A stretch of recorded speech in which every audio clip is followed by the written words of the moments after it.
Hello everyone. Last lecture में हमने serial adder with accumulator का डिज़ाइन समझा with the help of state graph and state table. So हमने ये देखा कि स्टेट टेबल में किस तरीके से हम प्रेजेंट स्टेट से नेक्स्ट स्टेट मूव करते हैं और इनपुट और आउटपुट की क्या कंडीशंस होती हैं। प्रेजेंट स्टेट से नेक्स्ट स्टेट मूव करने पे इनपुट कंडीशंस के लिए आउटपुट की क्या वैल्यूज़ होती हैं, उन्हें कैसे लिखा जाता है, और यही स्टेट टेबल और स्टेट ग्राफ यूज़ करके हमने सीरियल एडर विद एक्यूमुलेटर की वर्किंग को समझा था। वहाँ पे हमारे पास दो कंट्रोलिंग सिग्नल थे, एक आपका स्टार्ट सिग्नल और दूसरा आपका शिफ्ट सिग्नल था, जिनकी वैल्यूज़ पे आप एक स्टेट से दूसरी स्टेट पे मूव कर रहे थे। आज का टॉपिक है हमारा एसएम चार्ट, जिसको स्टेट मशीन चार्ट भी कहते हैं और इसे एएसएम चार्ट भी कहा जाता है। So algorithmic state machine chart. Okay, so इसको हम एएसएम चार्ट भी कहते हैं। जैसे हमने स्टेट ग्राफ पढ़ा, जो कि हमारे सर्किट की या जो भी आप डिजिटल डिज़ाइनिंग कर रहे हैं, डिजिटल सिस्टम डिज़ाइन कर रहे हैं, उसकी वर्किंग को इजीली एक्सप्लेन करता है। इसी तरीके से एसएम चार्ट को भी हम यूज़ करते हैं डिजिटल सिस्टम डिज़ाइन करने के लिए, जो भी हम हार्डवेयर डिज़ाइन कर रहे हैं, और इनको हम एएसएम चार्ट भी बोलते हैं, जैसे मैंने आपको समझाया।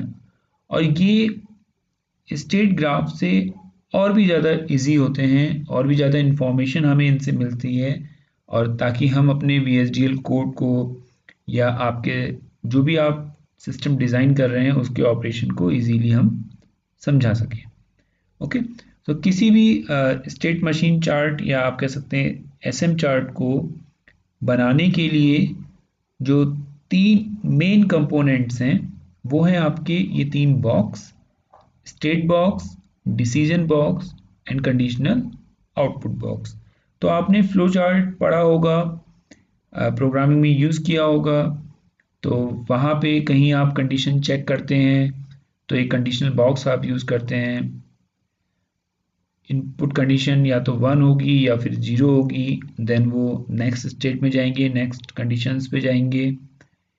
इस तरीके से आपने एक स्टेट बॉक्स पढ़ा होगा जहाँ पे आप स्टेट नेम, जैसे मैंने आपको बताया प्रेजेंट स्टेट, नेक्स्ट स्टेट, तो वहाँ पर आप स्टेट नेम को रिप्रेजेंट करते हैं, और एक आपका conditional output box.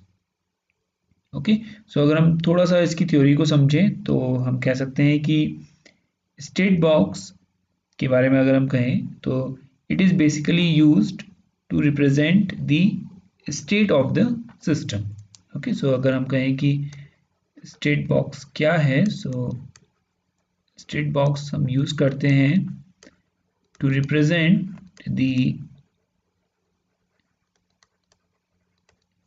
the state of the system.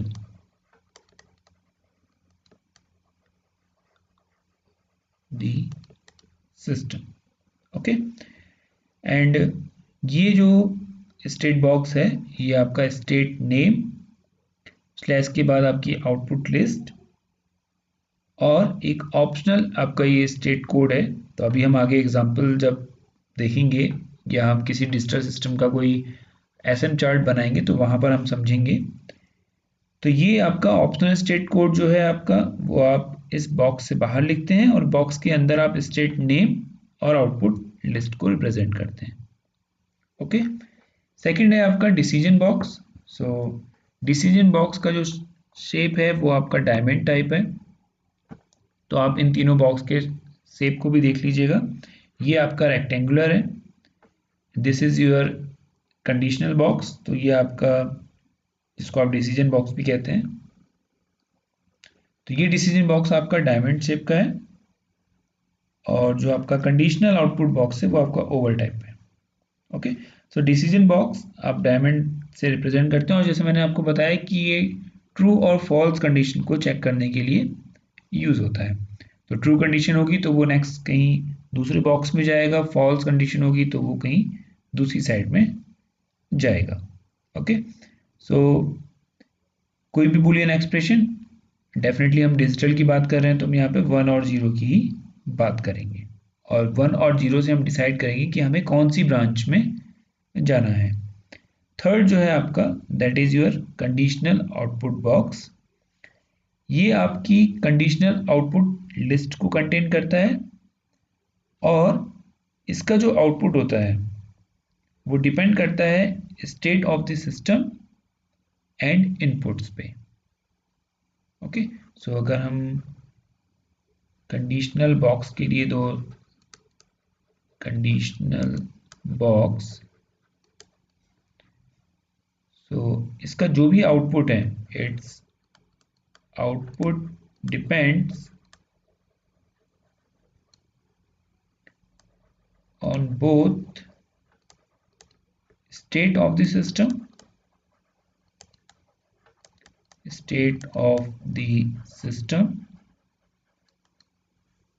and inputs।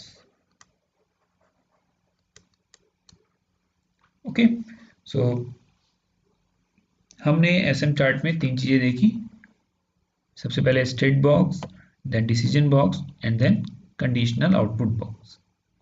और वो क्या होता है, किससे क्या चीज़ रिप्रेजेंट करते हैं, कहाँ किसका कैसे यूज होता है, ये सारी चीज़ें अभी तक हमने समझ ली हैं। यहाँ पे हमने एक एग्जांपल लिया है। कोई भी एक जनरल स्टेट ग्राफ है जिससे मैं यहाँ पर अभी आपको एक एसएम चार्ट जनरेट करके बताऊंगा और हम समझेंगे कि जो हमने स्टेट बॉक्स, डिसीजन बॉक्स और कंडीशनल आउटपुट बॉक्स यहाँ जो कंडीशन पढ़ी वो हम यहाँ पे कैसे कोरिलेट करें, इसे कैसे समझें। तो मैं सिंपल थोड़ा सा आपको पहले समझा देता हूँ कि देखिए स्टेट बॉक्स, तो स्टेट बॉक्स में हमने क्या कहा था कि state name slash output list और ऑप्शनल है आपका स्टेट कोड। तो अगर आप स्टेट का कोड लिखते हैं तो वो ऑप्शनल है, आप लिख रहे हैं ठीक है, नहीं लिख रहे हैं तब भी कोई दिक्कत नहीं है। ओके, तो देखिए यहाँ कितनी स्टेट है हमारे पास, S0, S1, S2, तो 3 स्टेट है।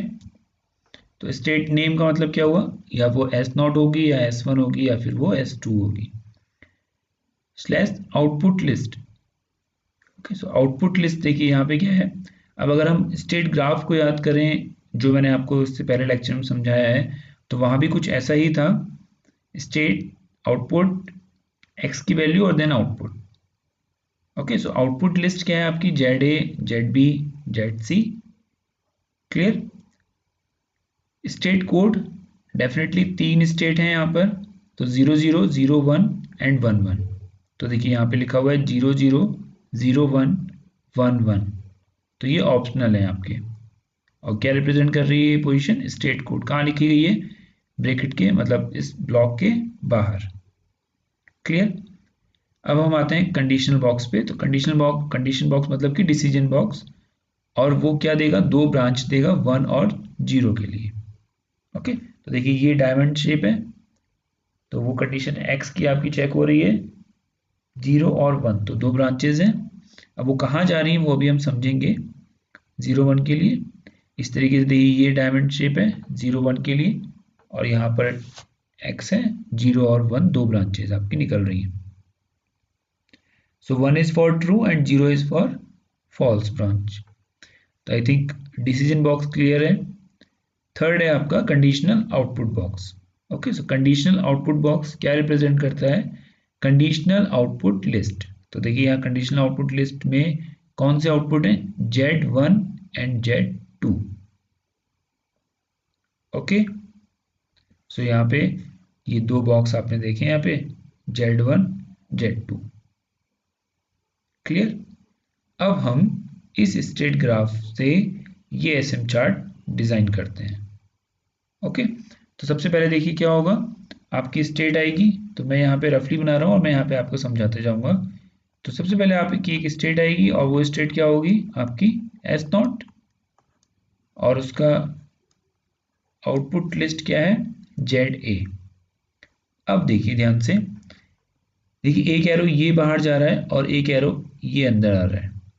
क्लियर। बाकी ये दोनों एरो इसके अंदर आ रहे हैं, यानी किसी दूसरी स्टेट से आ रहे हैं। यहाँ पे एक इसी से निकल रहा है और इसी में वापस आ रहा है, और एक दूसरी नेक्स्ट स्टेट में जा रहा है। अब अगर हम पढ़ें इसको तो ये क्या है, x = 1 और ये क्या है, x इक्वल टू 0।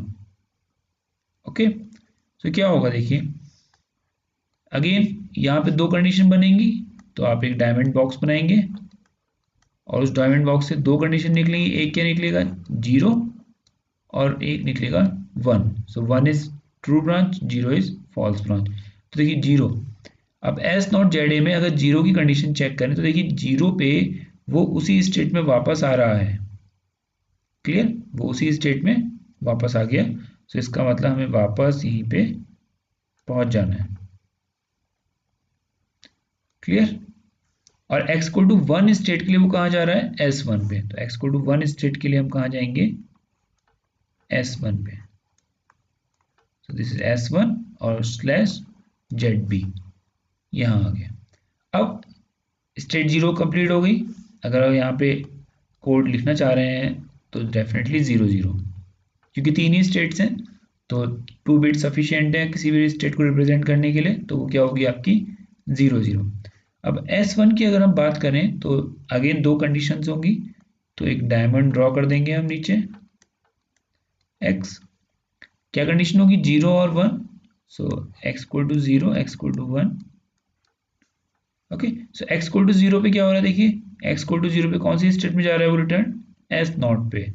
तो हम x इक्वल टू 0 पे कहाँ आ जाएंगे, वापस S नॉट पे। ओके, और s इक्वल टू 1 पे हम कहाँ जाएंगे, अगेन नेक्स्ट स्टेट कहाँ जाएंगे, S2 पे। So this is S2 slash ZC।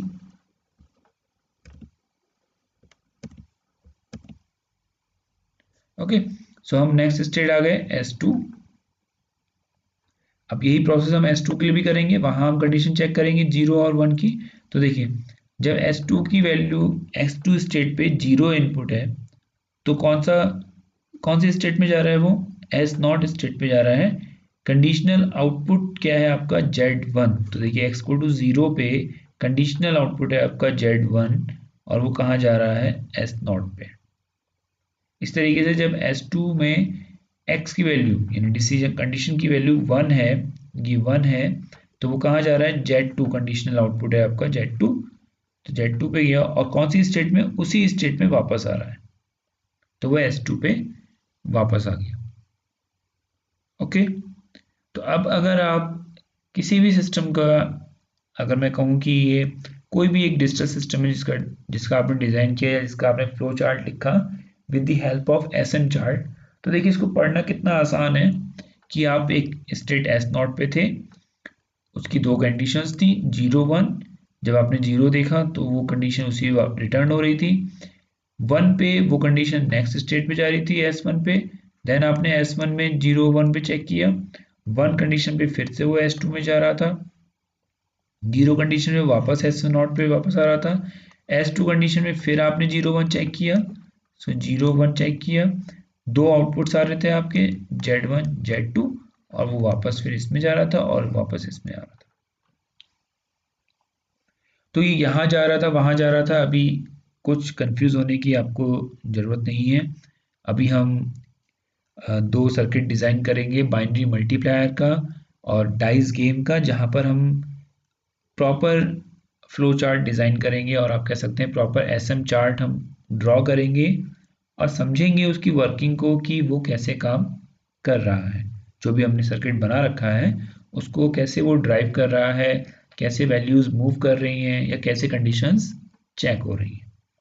Okay, so I hope ये बात आपको समझ में आई होगी, आज आ गई होगी कि आपका SM चार्ट क्या होता है, उसके तीन main block, state box, decision box, conditional output box, ये आपको क्लियर हो गए होंगे, ये आपको समझ में आ गए होंगे।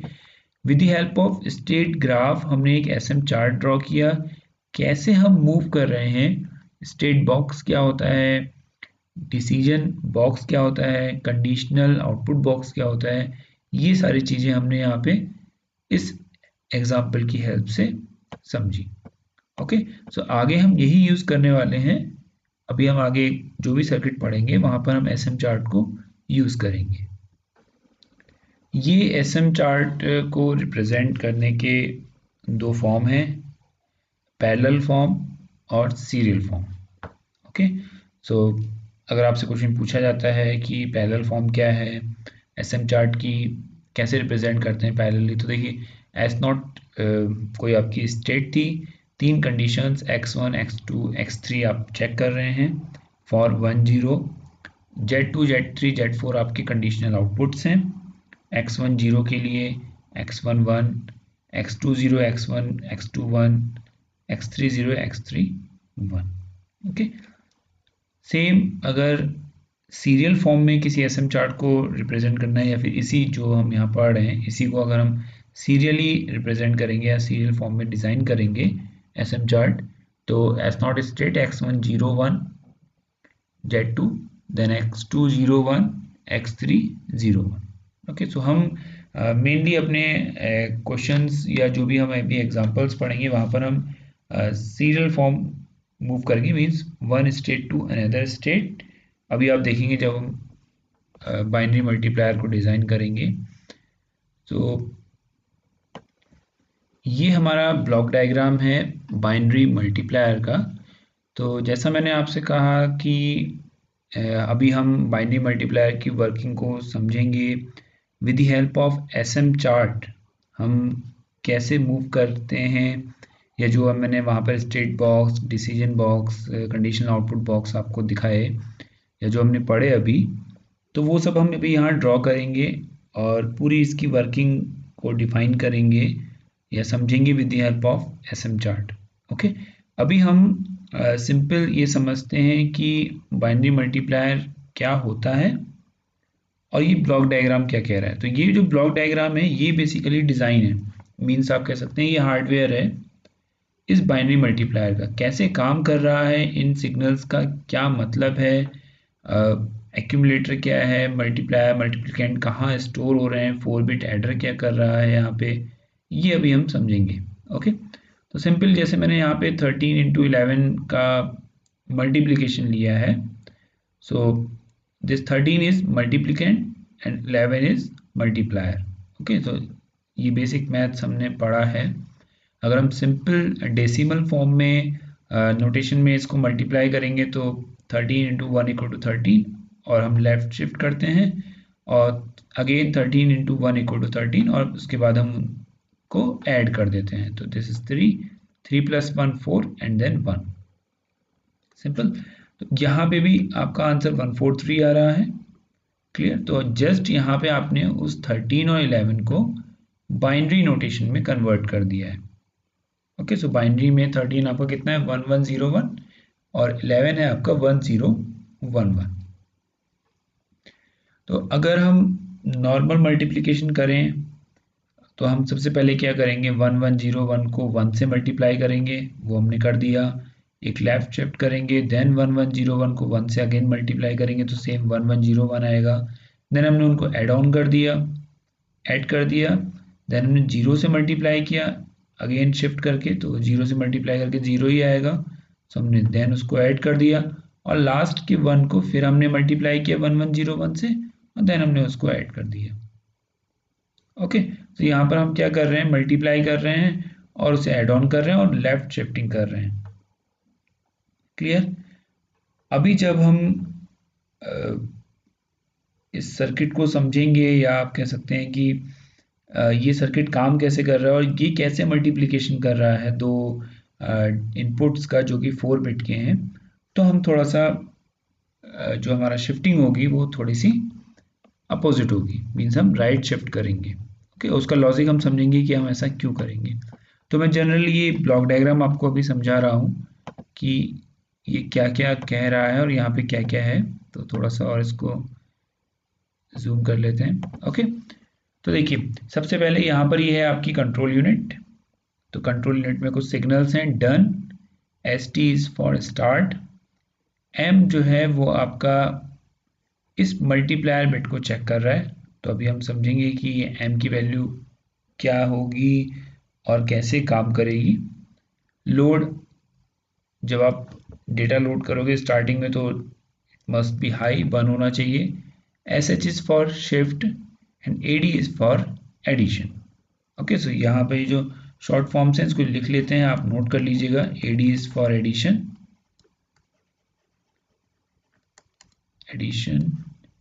SH is for shift, ST is for start।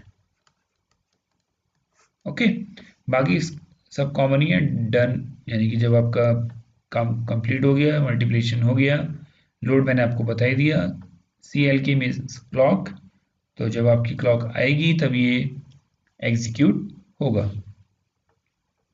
तो I think load, shift, add, इनकी फुल फॉर्म आपको समझ में आ गई। अभी ये काम कैसे कर रही है, कैसे होगा, वो सब हम समझेंगे। ये आपका 8 बिट एक्यूमुलेटर है, क्लियर, जिसमें से 0 1 2 3 मीन्स 4 बिट्स जो हैं वो हम यूज़ कर रहे हैं मल्टीप्लायर को स्टोर करने के लिए। अभी हम ऐसा क्यों कर रहे हैं ये भी हम समझेंगे। और देन एक 4 बिट एडर है जो कि आपके मल्टीप्लिकेंट और एक्यूमुलेटर में जो भी स्टोर है उसको क्या कर रहा है, ऐड कर रहा है, क्लियर। तो यहाँ देखिए ये बाई डायरेक्शनल है, तो ये डेटा और जो भी एक्यूमुलेटर में डेटा है वो मल्टीप्लिकेंट के साथ ऐड हुआ, ये वाले जो एरोज हैं, और वो जो डेटा बना, जो आउटपुट आया है एडर का, वो आपका कहाँ स्टोर हो रहा है, एक्यूमुलेटर में। ओके, सो आई होप ये डायग्राम आपको समझ में आ गया होगा कि क्या क्या हो रहा है। एक 8 बिट एक्यूमुलेटर में 4 बिट मल्टीप्लायर्स के लिए हैं, एक 4 बिट एडर है जो एक्यूमुलेटर में वापस स्टोर कर रहा है डेटा एडिशन के बाद। ओके, 1 2 3 4 5 बिट्स, अभी देखेंगे कि लास्ट बिट क्यों है। और 4 बिट का मल्टीप्लिकेंड है आपका, जिसको आप एक्यूमुलेटर की बिट्स के साथ ऐड ऑन कर रहे हो, जो भी वहां पर है, क्लियर। एम की वैल्यू इस कंट्रोल इनपुट में जा रही है, मतलब इस कंट्रोल ब्लॉक में इस एम की वैल्यू जा रही है, तो ये एम की वैल्यू ही डिसाइड करेगी कि क्या चीज़ होनी है और क्या चीज़ नहीं होनी है। सो बहुत इंटरेस्टिंग है, अभी हम नेक्स्ट लेक्चर में ये सब चीज़ करके देखेंगे। तो जब एम की वैल्यू आएगी तो कब शिफ्ट होगा, कब एडिशन होगा, लोड कब होना चाहिए, ये सारी चीज़ें हम समझेंगे। ओके, सो आज के लेक्चर में हमने एसएम चार्ट के बारे में पढ़ा, उसके तीनों ब्लॉक बॉक्सेस के बारे में समझा, with the help of example हमने कैसे उसको रिप्रेजेंट करते हैं ये समझा, और जो डिजिटल डिज़ाइन हम करने वाले हैं, जो सिस्टम हम डिज़ाइन करने वाले हैं, दैट इज़ बाइनरी मल्टीप्लायर, उसका सिंपल ब्लॉक डायग्राम अभी तक हमने समझा कि इस ब्लॉक डायग्राम में क्या क्या है, क्लियर। और मल्टीप्लाई क्या कर रहे हैं, 13 into 11। ओके, सो आंसर आपका 143 आना चाहिए, इतने बिट्स का है ये। डेफिनेटली इसको समझने में आई थिंक कोई प्रॉब्लम नहीं है। ओके, सो आज के लेक्चर के लिए इतना ही, थैंक यू।